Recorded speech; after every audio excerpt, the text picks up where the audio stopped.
So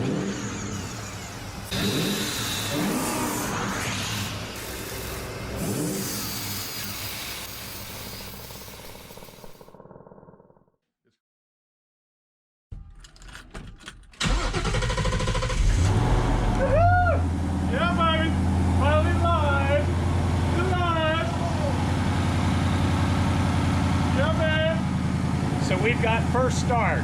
Now, you may notice that I'm holding my hands on our accessory fuse block here. That's because we discovered we had an intermittent connection between our power wire and our main fuse. And we've also discovered something else that's interesting. We've made an error in our wiring here, which is causing a run-on condition with the engine, which means even when Rick turns the key back to off, the engine will not stop. So is the key back to off? Key off. So the key is off, and while it's dropping down to its normal idle, it was on the fast idle to start up with. In order to stop the engine, I have to do that.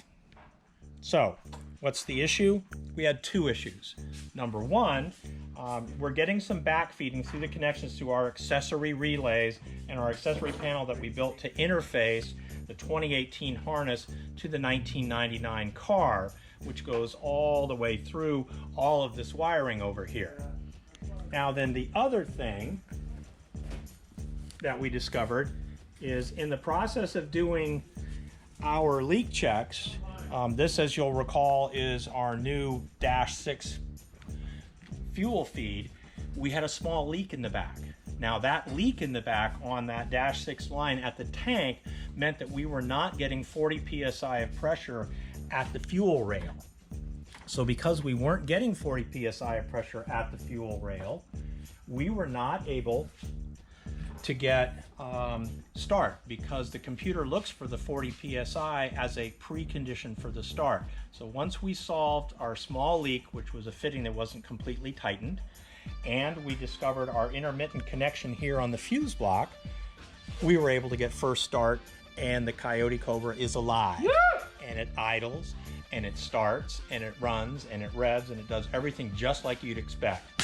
So a big accomplishment for us. We're super stoked. And now we're just going to go do our little bit of wiring cleanup, put the interior back together, connect our dash panel, clean up a little more things, and we will have a driver. May 30th, 2020, we're on the final leg here. The car starts, it runs, it drives, it's been in the alignment shop. We're just on the final stage here.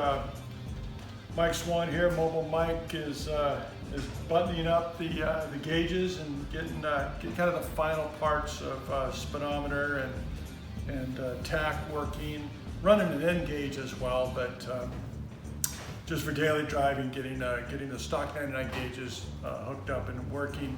Communicating with the 18 is not an easy project, but we're making some progress today.